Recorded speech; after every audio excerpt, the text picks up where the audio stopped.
Welcome to this edition of Cibola Treasures. We have a program designed for a variety of interests this week, so stay tuned.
Pasa is always an interesting story with Manny Vasquez. And then Michael Dodds is the director for the DWI program in our area.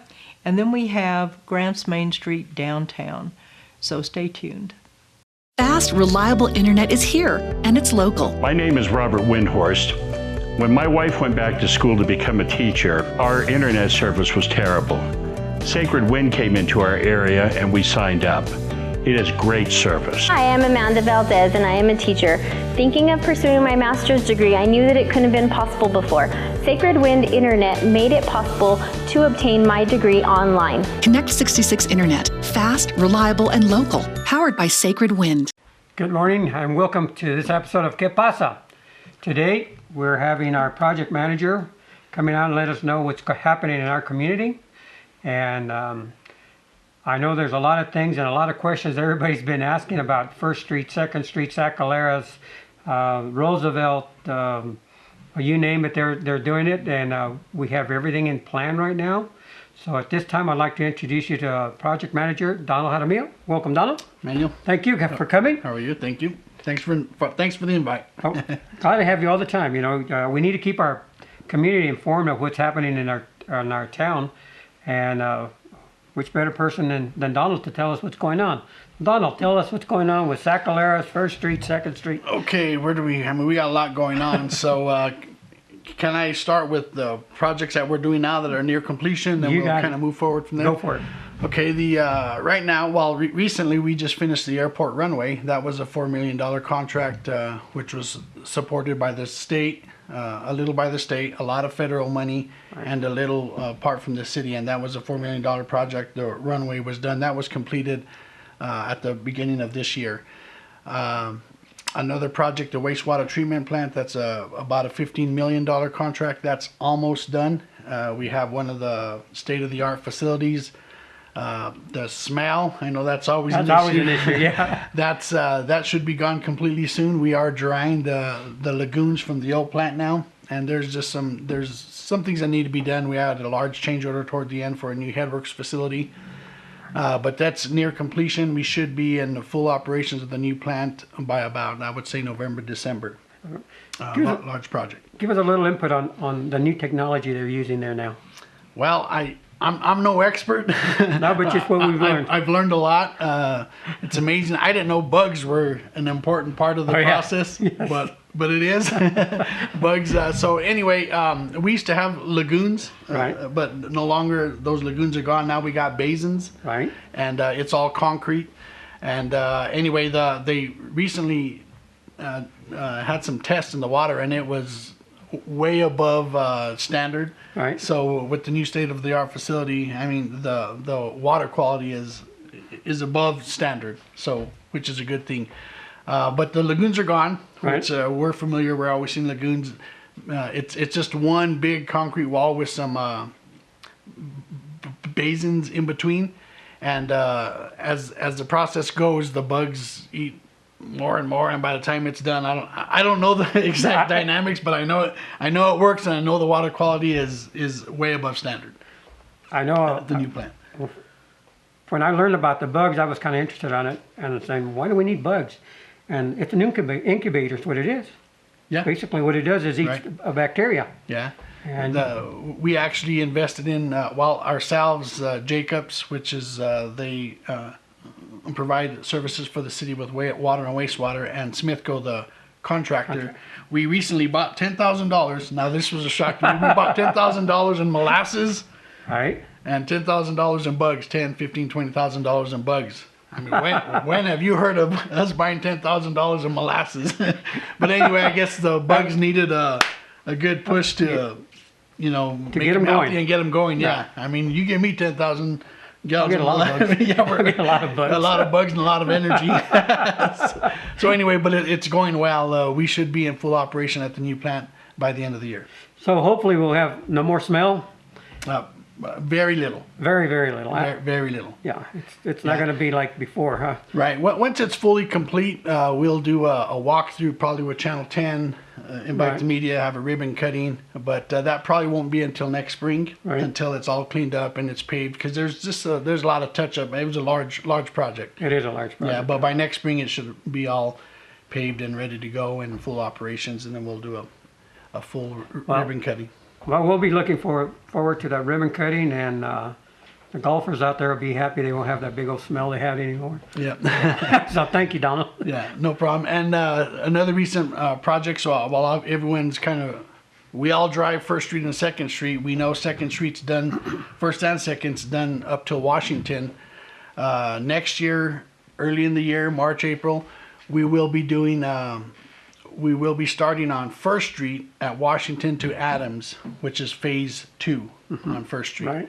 Right. With lights, kind of like everything you see on the south side. So from Washington to Adams, we'll start, I believe, in March or April, and that project will go through until about September. Now, that project you're talking about, are we doing infrastructure? Yes. Lighting? Lighting, sewer, water, road, Okay. curb, We sidewalk. are going to get the curbing and sidewalks, right? Yep. That's going to be from Washington to Washington to Adams Street. Stratton. That'll be the second phase. Yes, that's the second phase. Now, we are seeking funding for the third phase, Right. from Adams to Roosevelt. We are at about 100% design, very close. And once, so it'll be a shovel ready. We always hear the word shovel ready. Already, yeah. First Street, the last phase will be shovel ready, which is very helpful whenever you seek funding from the Right. state and federal governments. Now, Second Street from Washington to Roosevelt will be complete during the summer next year. Right after graduation is when the construction crew will go in and start the process. The city was willing, because we only had funding up and to get done to about Washington Adams. Right. But the city, with its reserves, we went ahead and said, you know what, let's just get Second Street done. Get it done over So with. we put an additional $1 million. It's about a $2.2 million project. And so Second Street, with not with the lighting, but with curb, gutter, drainage, and road, will be complete over the summer. So First and Second Street will be done at the same time next summer. Almost the same time. There will be construction, Good. but there will be one side open Right. on each street. So Right. there will be one lane on First Street open. There will be one lane on Second Street open. So, Yes. yeah, so it's not going to affect anybody at all. Well, it might slow the process a little bit. Well, the There'll be a business- lot of orange barrels, which we all don't like to see orange barrels. But if you're a businessman, you know orange barrels are a good thing, because that means things are happening. That's Yeah. right. And the other thing is, the orange barrels also tells us that there's a lot of things going on in our community. Yeah. And that means more projects, better roads. Yep. And besides First Street and Second Street, we all like to hear First and Second, because we've been working on those streets for so long. And they are, little by little, we're getting them done. In the works is, we are doing some planning for Sacaleras. That's another main road that a lot of folks are asked about, or it's real bumpy. Well, a lot of issues there. Let me back up a little bit. Okay, go ahead. On Second Street, Okay, we have the lagoon there. They're on Roosevelt and Second Street. at the corner. Right on the corner. Okay. So, you have showed me some planning that's going on there that's not just going to be curb and guttering and roads. Correct. What's happening on that ditch there? Okay, Around that end. That one goes way back. In 2010, the City of Grants had a drainage master plan done. And in the drainage master plan, phase 1 was just all the studies, surveying, that kind of thing. Phase 2 gave a series of project recommendations. Okay. Now since that was in 2010, we're 2018 now. In those 8 years, and I think kudos to the city of Grants, because I think we've built how many bridges? Yeah. College, George Hannes, First, Second, Nimitz. So there's 5 bridges. Right. Is there another one? I don't know. I'm thinking there were 6. George Hannes? I counted that one. George. So anyway, there's been some improvements from the Right. drainage master plan, and all those bridges were done based on that drainage master plan. The Rio San Jose in the Grants area is too high. Right. That's just the reality of right. it. So in time, we need to lower the Rio, Right. and so all these rebuilds of the bridges and stuff, we're building it to where the Rio should be. So the bridges that they're recently built, they're a little lower than the previous bridges. Okay. But that's just because the Rio needs to be lower. Right. So anyway, that ties in this other project around the high school. Right. We call it the Second Street Channel Project. The channel in front of the high school needs to be widened. Okay. It needs to have concrete. That way Okay. the Flow. it helps the flow. And anyway, anytime we get a good rain, there's a lot of the water from the mesa comes down in that corner. Right. And it comes down through the high school, not just the high school, Roosevelt, the houses on the other side, and it all goes to First and Second. That's right. When we get a good rain, we'd see a lot of water flooding right right there there. on First and Second Street. So we've got we have 2 projects that are going on now from the drainage master plan. The next steps. Now those 5 bridges, those were steps. Now we've got 2 projects that are going from that drainage master plan. The next 2 steps. Around the high school, that channel, we're making some drainage improvements, which Second Street redoing Yeah, right. kind of ties into. But part of that project is we're doing a loop, kind of like a walking loop. Okay. So in front of the high school where it's dirt, where we've cleaned up and it looks nicer already. Oh yeah, it looks great. Anyway, the plan is, the 3, 4, 5 year plan is for that to be a linear park. Like a curvy pathway Right. with some grass and trees.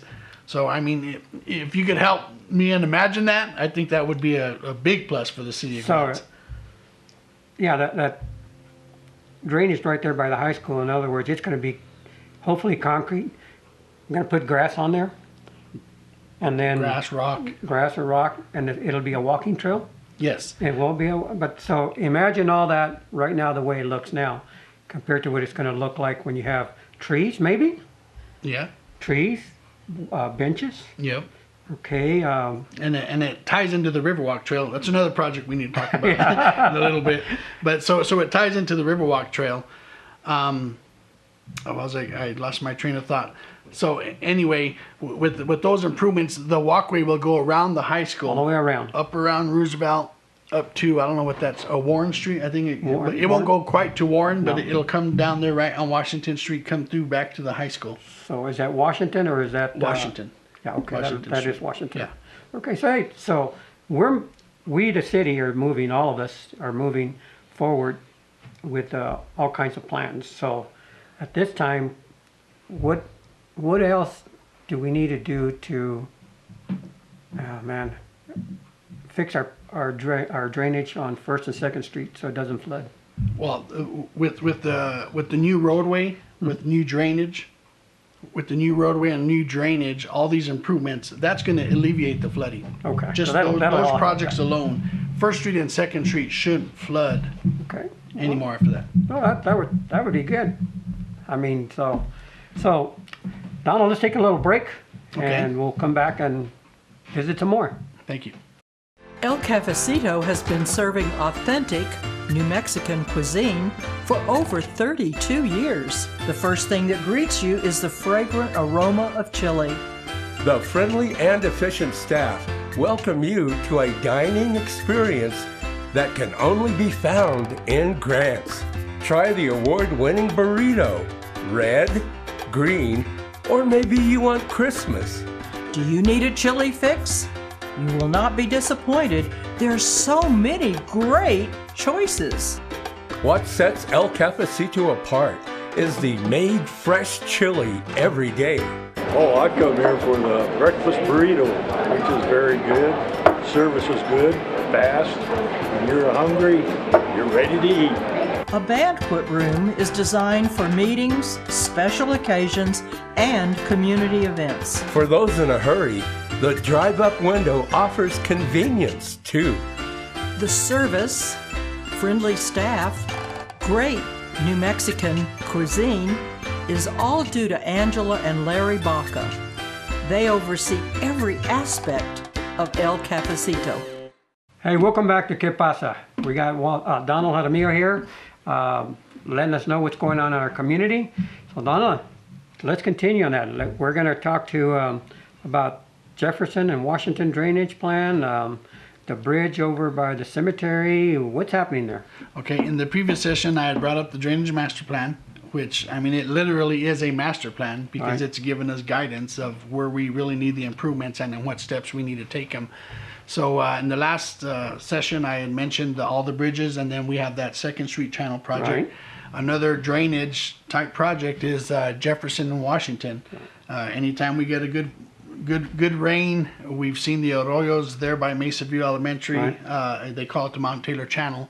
We've seen it overflow and damage some houses in that area.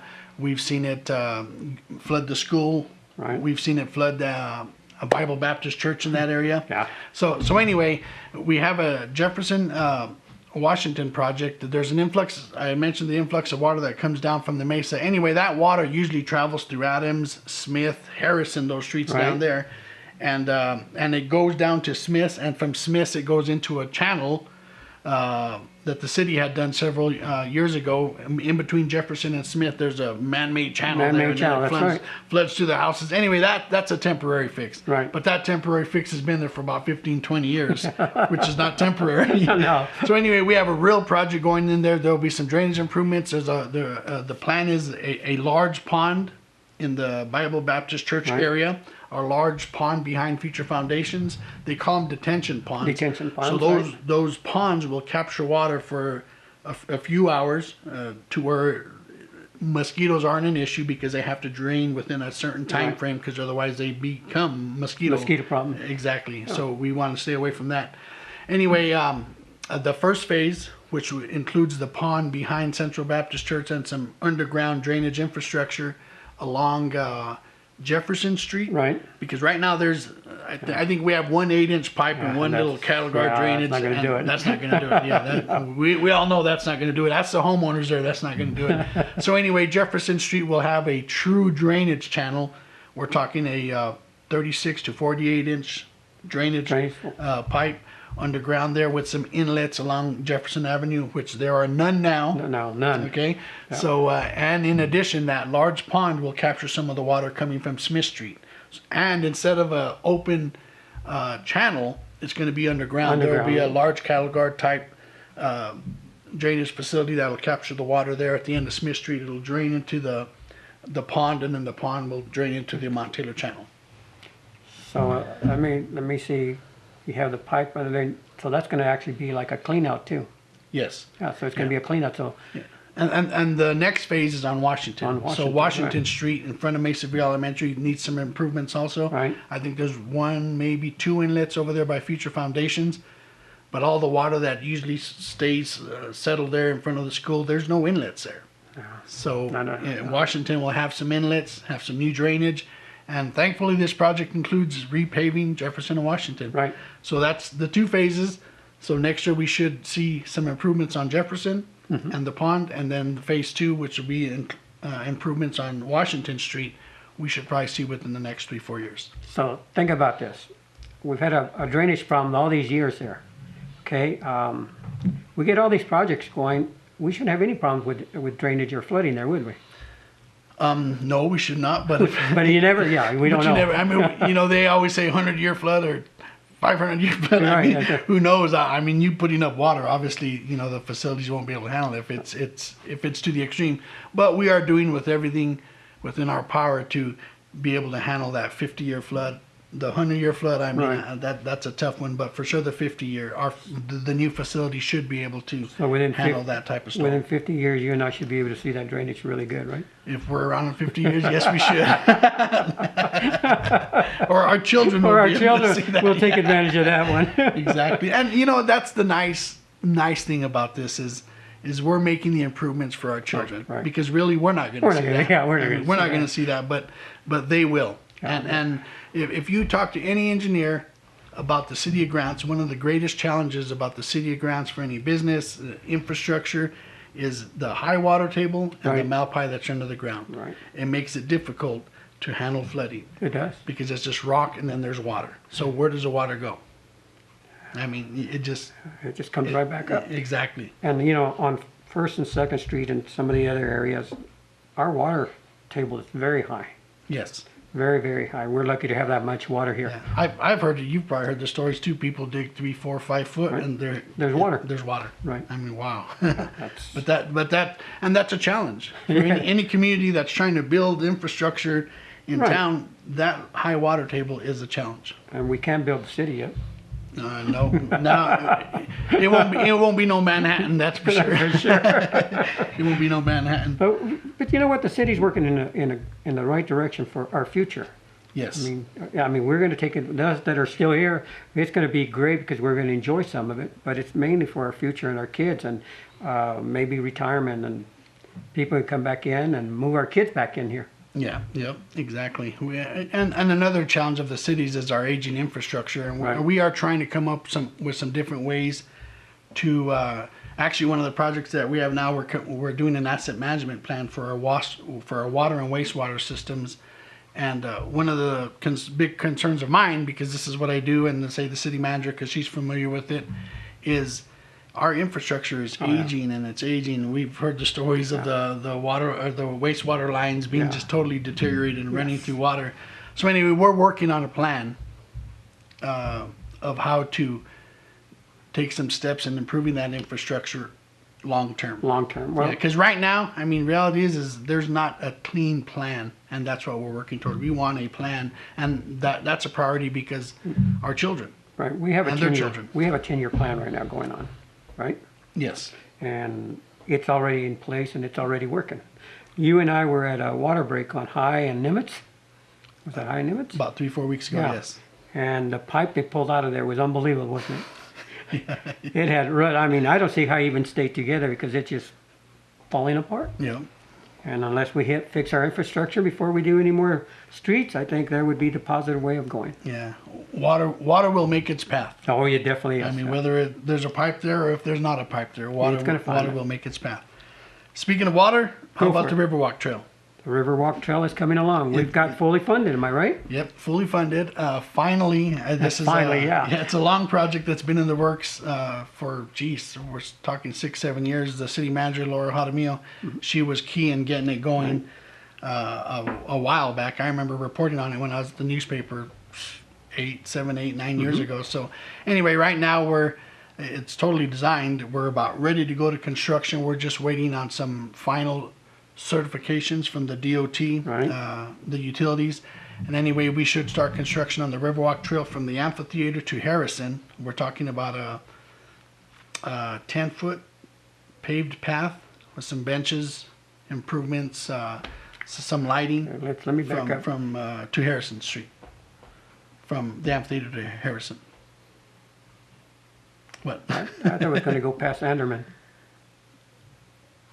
Anderman, I'm sorry. Yeah, why am I saying Harrison? Yeah, I was going to say, man, I had no clue on that one. You're correct. From the amphitheater to Anderman Street, right behind Surf Shack. Right, exactly. Okay. Yeah, my error. I don't know why I got Harrison on my mind. Yeah, probably because the First Street. Yeah. After a while, you work on all these projects, you get a little mixed up with That's why I kind of looked at it. Man, I didn't know about that one. No, from the amphitheater to Anderman Street. And, a 10-foot trail. And I know you guys had a lot of problems trying to acquire that land. Well, was it a problem or? It wasn't. Some people call it red tape. I have a friend that sits on the RTPO that calls it white tape. White tape. So whether you call it red tape or white tape, it was all of the process that just takes a while sometimes. And if you get one little thing wrong, you have to start over. I mean, it's been a struggle, but we're way too far to say, it's been too much, so let it go. No. So anyway, we're excited to finally break ground, ribbon cutting, You got the approval of all the residents in that area? Yes. Well, that took you a while. Yeah. Yes. Can you tell us a little bit of what it takes to go through some of that stuff?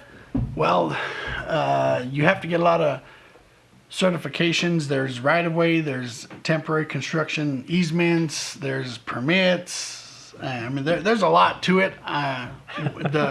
There's so much to it that the city relies on the engineers heavily, just because, I mean, you actually, last year, about a year ago, we hired TR right-of-way services because we kept on having issues with property acquisition. TR right-of-way out of Santa Fe, this is their area of expertise.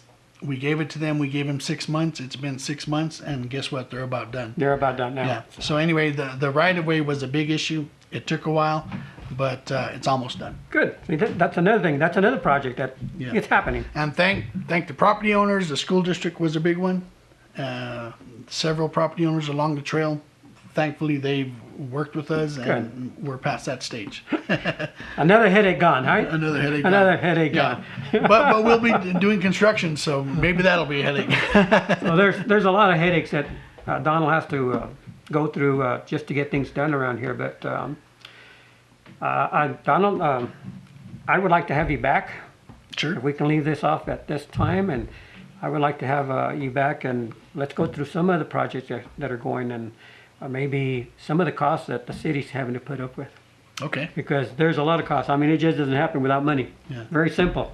So at this point, I want to thank you all, and Donald for being here. We'll see you here again in Que Pasa, and let the people know Que Pasa in our town. Thank you. Warrior Pegboard will transform your workshop or garage to a clean, uncluttered space. Warrior Pegboard is the strongest pegboard in the world. Holds up to 2,500 pounds on a single panel. The hooks will not fall out. What you will need: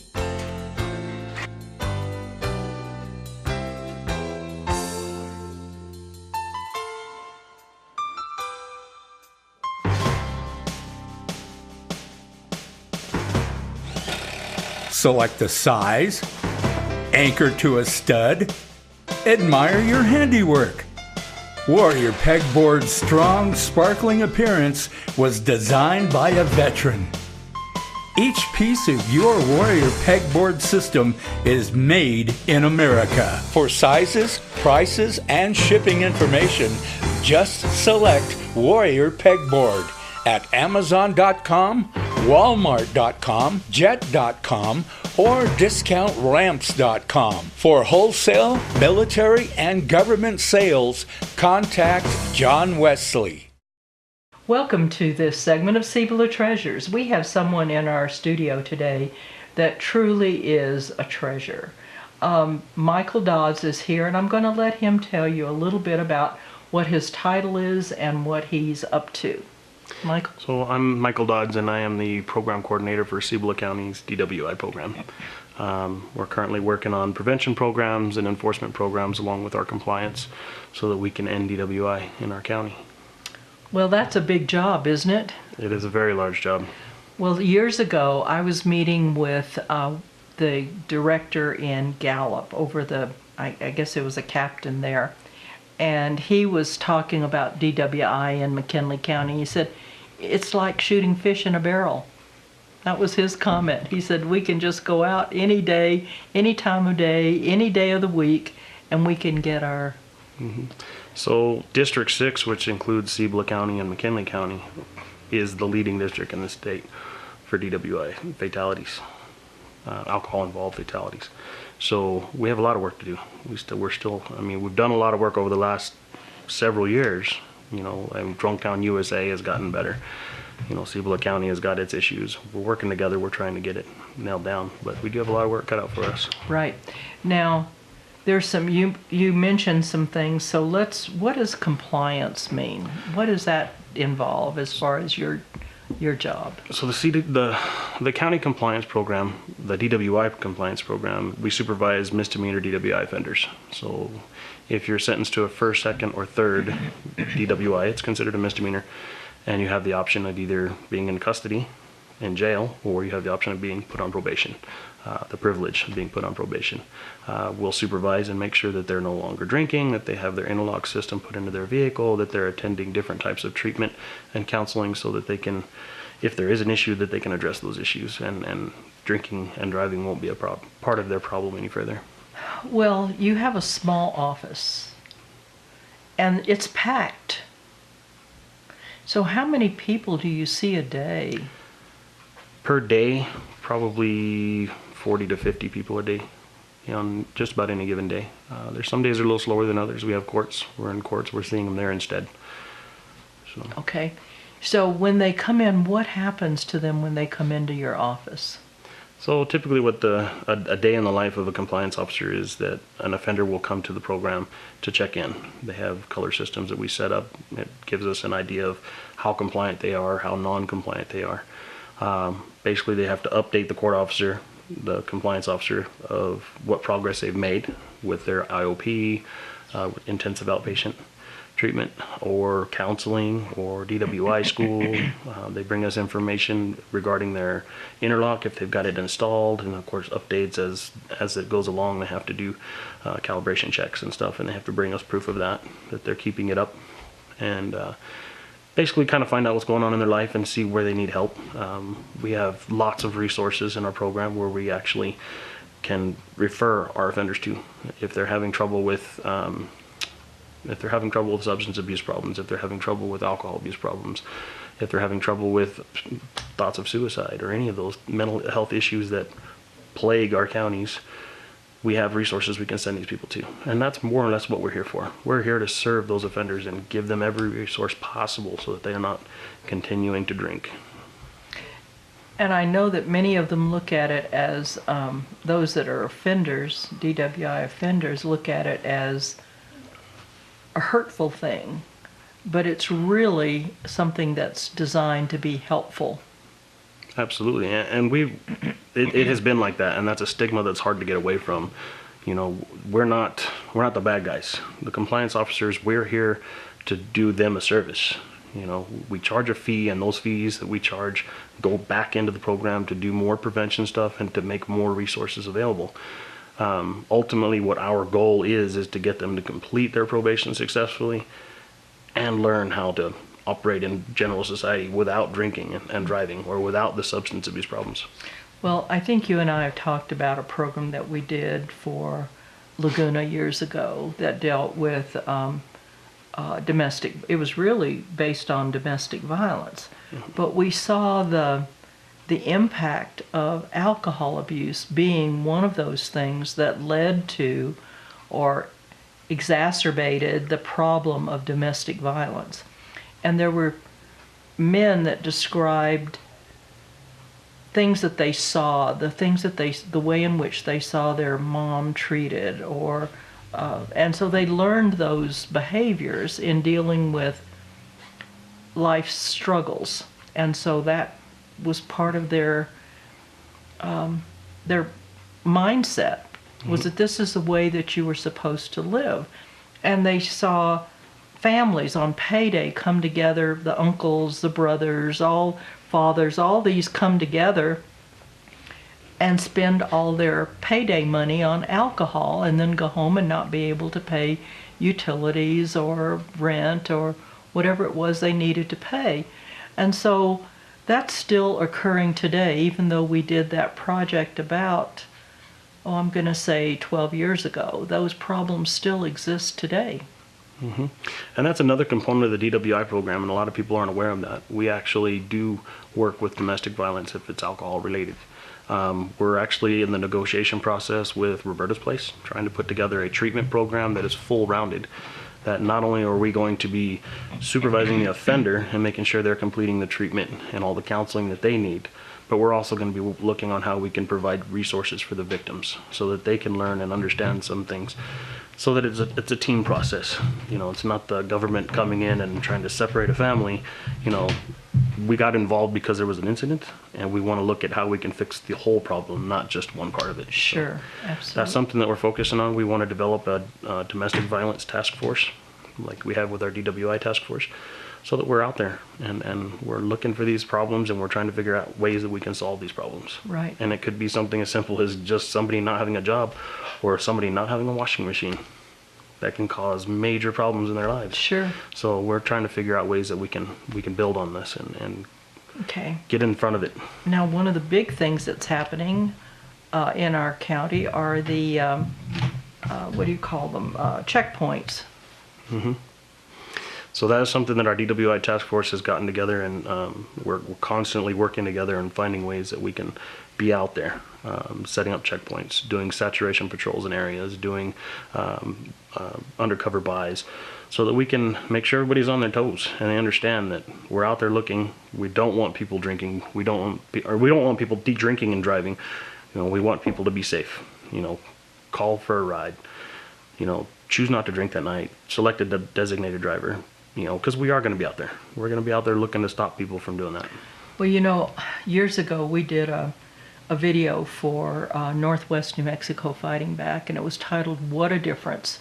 And this was when Gallup was, they had the moniker of Drunk Town USA. And the whole community got together. The churches, the employers, and the courts, all of these elements got together and said, we're going to tackle this. And then Mr. DiGregorio, that owned California Markets, he stopped the drive-up windows. You had to go into the store to buy alcohol. He cut it out. And he had 2 stores in Gallup, I think, and 1 in San Benito, and that was it. No alcohol was served that you didn't have to go in and purchase. And we've got some great laws in place now, and what our task force wants to do is we want to look at how we can bring those laws to the forefront and make sure people understand that they're there and that we're enforcing them. It's not just drinking and driving, but it's also underage drinking. Are these people who receive their liquor serving license doing what they were trained to do? Not over serving somebody, not failing to card somebody, and make sure that they are 21 years old. Sure. Those are the things that we want to make sure people are aware of, and that's another component of what we're doing. Right. So with the saturation and the compliance and then carding, how do you do that? The carding, we have volunteers, and then we also have paid undercover officers, sometimes just regular volunteer civilians through SID, the Special Investigations Division through State Police. And they come in, they work with an officer that's in plain clothes, and they attempt to make a buy. It could be something as simple as sitting out in front of the store and tapping somebody on the shoulder and saying, hey, would you mind going in and picking me up some booze and whatever change is left you can have, or I'll buy you something. We want to stop those kinds of things from happening. Well, I have a friend who, he was a young guy, that someone stopped him at an Allsups and said, I need you to go in and buy beer or whatever. And he said no. And the guy reached over and got something and clubbed him, knocked him out, because he didn't go and buy that alcohol. The other thing is, I'm not a teetotaler, but I know that a half a beer is just about all that I can handle. I know that, okay? And I think statistically it's been said 2 to 3 beers a day is fine. When you start to exceed 2 or 3 beers a day, or that amount of alcohol equivalency, that it begins to damage your brain, it begins to damage other organs in your body. And so it's not just the accident, the loss of job, the loss of wages, all of those things. Now we've got a huge medical issue in addition to that. So that's my... And that's a big portion of what our prevention program is developed to do, is we're trying to get into all of the schools, elementary, middle school, and high school, and the college level, so we can get in and educate people about the effects of alcohol in their body. What does it do to their liver? What does it do to their kidneys? What does it do to their brain? And how it actually starts lending itself into more mental problems, which really start to complicate things. Right. So that's a big portion of what our prevention program is meant to do. Well, I wish you success in your endeavors, because we still have a tremendous problem. The other day I was counting how many places in grants that you can purchase alcohol. And I was shocked because with a population of about 9 to 10,000 people, 12,000 in our, including grants in Milan, we have a lot of places where people can purchase alcohol. Mm-hmm. And that's shocking to me. I think there's somewhere in the neighborhood of about 27 or 30 alcohol establishments in Cibola County. Right. Okay. So that's quite a bit. It sure is. Well, Michael, I want to let you know that anything that we can do here at Seven Cities, we are willing to do to help you stem this, especially with our young people, our young families. That's really critical. And that's where it's important. The children are our future, and if we don't educate them now, we're going to have trouble with, they're going to have troubles. They're going to have to deal with all this stuff. That's right. So we need to do the work for them. Well, how can someone reach you if they needed to reach you at your office? They can reach me at our county's website, Cibola County DWI. It's on the main page, okay, under offices. And then they can also reach my office at 285-2597. Okay. If they have any questions. Super. Well, good luck with your endeavors. And we need to tackle this problem in Cibola County head on. It's tragic that we have this issue. And we have such a beautiful place to live and to raise families and still have this problem. So, yes, we do. Okay. Thank you for all your hard work. And thank you for tuning in to this segment of Cibola Treasures, brought to you by our sponsors, including Comcast and Seven Cities Productions. Today, Eric Almirola behind the wheel in that 43 car. We all have a role to play here at Richard Petty Motorsports. We respect each other, work hard, and that helped us get the big win in Daytona. My partners in the U.S. Air Force also know that it takes a team to make each mission a success. Your coworkers, family, and friends are your team. Treat them with respect, and together you can accomplish great things. This message is brought to you by the U.S. Air Force. Well, we're out here at the Grants Main Street geocaching event, and I understand that not only are there 30 vendors, but then there are other organizations that are doing great things too. Here are these people competing for the corn, whatever it's called, and it looks like they're really active at it, serious about what they're doing, and you can see that they're keeping score even on this. Some are better at it than others, and we'll keep going, see what else is here in the park. Cars are really popular here in Grants, and the person that was in charge of this event has got just a whole bunch of cars, all kinds of cars.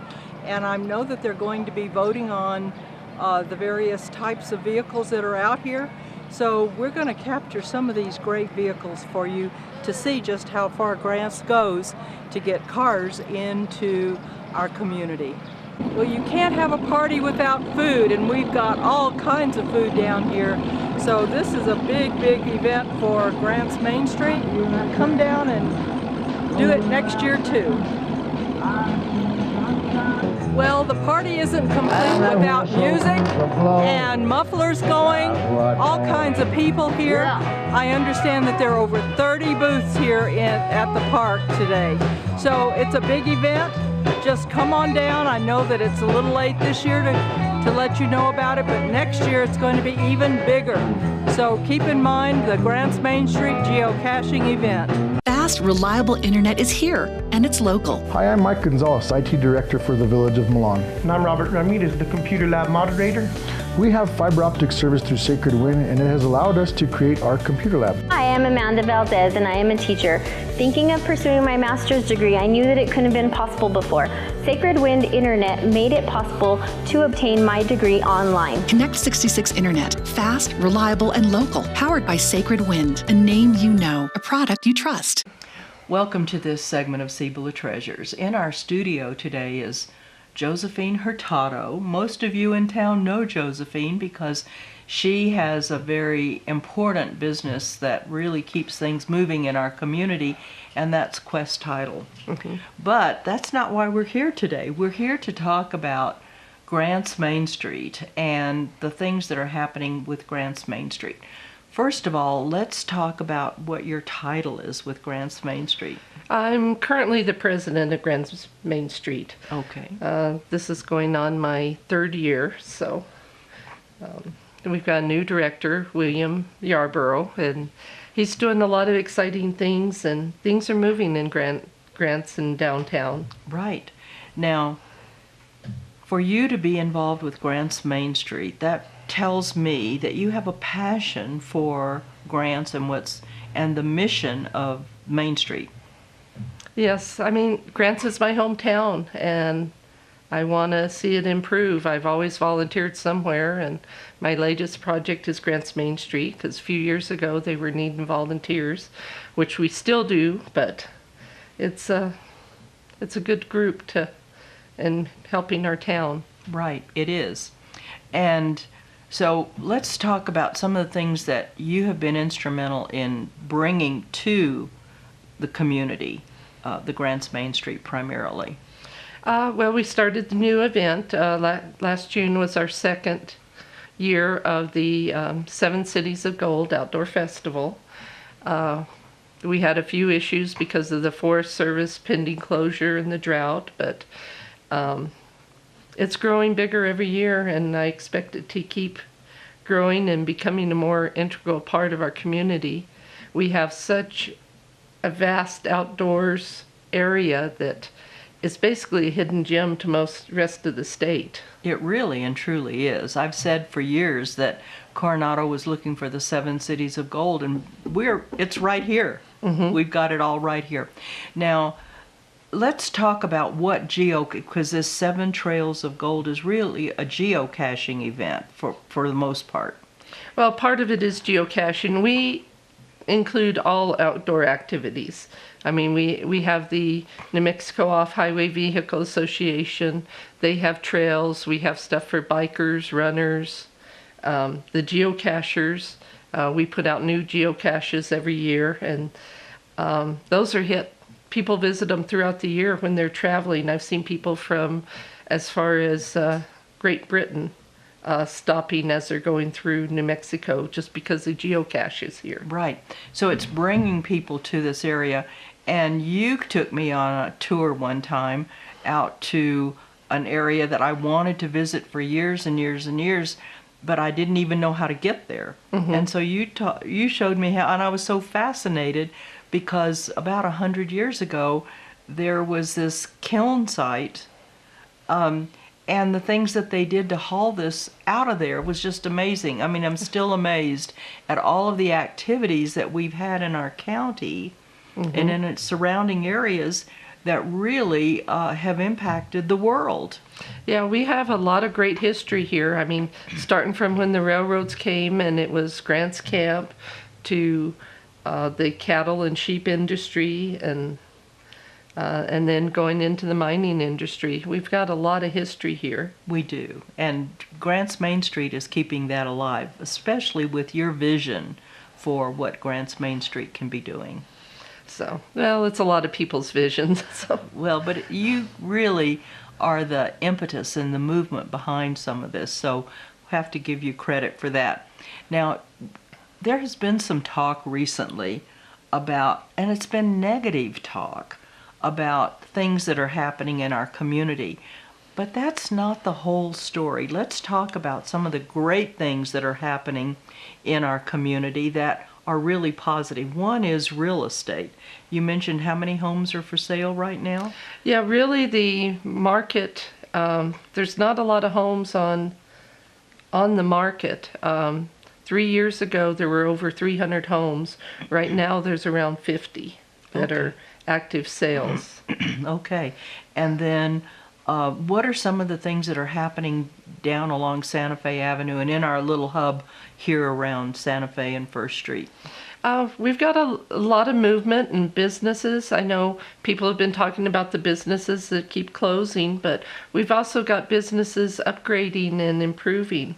The Cibola Sports and Fitness Center just remodeled and opened the new gas company where the old gas company was.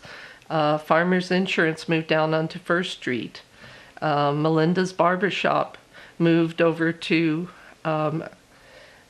the old Falcamata store. So things are closing, but things are coming in, and there's actually work being done and improvements on the buildings on Main Street to make them look better. Good. Mount Taylor Medical is working on remodeling their building. The old Grand State Bank building is going to be remodeled soon. So I see a lot of good things, even though, some of Rochelle, has been in business for, I think, 30 plus years. And, so they're retiring, but we got Casina Camacho going into her building and making their presence more prominent on Main Street. They were over by the Riverwalk and kind of a little hard to find, but I'm really excited about all the changes. Good. Well, we do have some activities happening in our community, and it's important for us to recognize those good things that are going on in our community. A lot of it has to do with the encouragement and the support of Grants Main Street. Yeah, we're meeting with the businesses, trying to see how we can help and what they need to help promote their businesses. We're holding quarterly meetings and workshops. We have a couple of events going on. The end of the month, the 29th, I believe, is the yard sale. It's going to be at Fire and Ice Park. It'll be outside for the first time. We've always had a spring yard sale, so this is our first fall yard sale. We've got a big, excited about the Veterans Day event that's coming up November 11th. We'll have a band and everything in Fire and Ice Park and a ceremony for the veterans. And then don't you sponsor the chili eating contest? Yes, we'll be a sponsor in the Fall Fiesta of the chili eating contest and helping out the chamber out with that. Okay. And then the light parade, we're already planning the event around that. I think the theme is Enchanting New Mexico this year. So. Okay. Now, several years ago, I happened to spend some time watching the Christmas light parade, or the holiday light parade, I guess is what it's called now. Okay. But I thought there are cities that would love to have that event. It was so spectacular. The lights were just amazing. And I thought, for a small community like ours, for all these agencies and businesses to come forward and put on this show. And then, of course, after the show, I think there's Santa and hot chocolate and cookies and all those things that are offered to the youngsters. So it's a big event. And I've noticed that people come from Theroux and Rama and all over, and Acoma and Laguna. They come from all over for the holiday light parade. Yeah, it's one of my favorite events. I love the Christmas lights, and we always have Santa for the kids, and right. Toys for Tots helps us out with toys giveaways. And good. Now, what are some of the things that you, as the president of Grants Main Street, need? What is it that you need to continue to move forward with the mission of Grants Main Street? The main thing is it's always volunteers. I mean, because we are a small community, our volunteer pool is pretty limited. I mean, everybody pretty much works on 3 or 4 different groups or organizations volunteering, but we always need new blood and help. And new ideas. And new ideas. Right. Well, I've been involved probably for over 20 years with Grants Main Street. When Carmen Morin was the president, she invited me to serve on her board. And it's just been, to me, the changes that have been made downtown, I would say downtown, on Santa Fe Avenue in the Main Street district has been amazing over the years. And we've had a lot of different presidents and boards that have come and gone, but they've all left a very positive stamp on Santa Fe Avenue. Yeah, and I hope to keep expanding it out, not just in the City Hall area, but further down our Main Street district. Right. Right. Well, it would be great to have, you've traveled. You travel a lot. Mm-hmm. There is not another downtown on Route 66 like Grant's Main Street. Right. We have the prettiest downtown Route 66 in the state of New Mexico. Albuquerque doesn't have it. Mm-hmm. Gallup doesn't have it. Tucumcari doesn't have it. Santa Rosa doesn't have it. We've got this beautiful, beautiful spot thanks to all the hard work and effort of Grant's Main Street. Yeah, and the city and the visions of all the main streets past. Right, right. And they've come away with awards too, mm-hmm. For the things that they've done and been recognized nationally for their work. So I commend you for your dedication and your perseverance because it's often not an easy job. Mm-hmm. But your dedication is just amazing. So I really enjoy it. Yep. Well, how can someone reach you if they wanted to get in touch with you? Well, they can go to the Main Street office, and Will Yarborough is there daily, or they can call Quest Title Company, and I'm usually around. Okay. But if you want to volunteer, remember William Yarborough is down there from like 9 to 5 most days. Mm-hmm. And if he's not there, it's because he's out attending a conference or a training, or he's visiting with business Businesses. owners. He's out there every day doing something that's really promoting Grant's Main Street. Yeah, and they're just starting the rehabilitation of the caboose. Right. And working on it. And he's working together with Team 66 on that project. I think every Thursday and Friday they're trying to do something over there with it. Right, right. Well, thank you so much for your dedication to Grant's Main Street and to Grants and Cibola County. I mean, you've not limited your involvement in the community to just Grants. You really encourage and support the whole county. Mm-hmm. I mean, we have a wonderful place here to live. We actually have 4 seasons, which I love. Everybody asks, what's your favorite season? And I don't have one. I mean, once we get through summer, I'm ready for fall. And right, and then when we have winter, it's such a light little winter. We have a snow or two, and it's not drastic. And then we move on into spring. I agree with you. We have the best place in the state to live. Best place in the United States to live. So thank you so much. Thank you. Thank you for tuning in to this segment of Cibola Treasures. Well, I've always had a fascination with books. And I was cleaning out my library, trying to discard of some books. Some I'm going to keep forever, probably. But I came across this book, They Dance in the Sky, Native American Star Myths.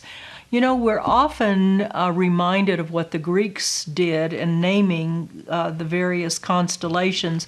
Well, our native peoples did the same thing.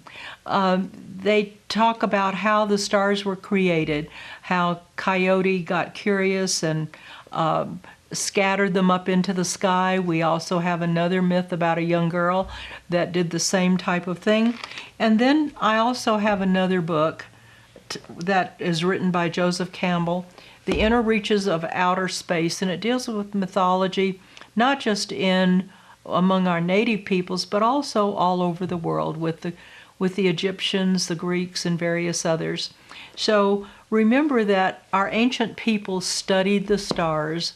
They lived by them. They planted their crops by them. They did all kinds of ceremonies that surrounded the myths of the cosmos. So if you're interested in that, I'm sure you can pick up a book at our current library regarding that. And then our Park Service is also doing some things with young people that's starting soon, and it will deal with these events, teaching young people about the night sky and the constellations. So stay tuned.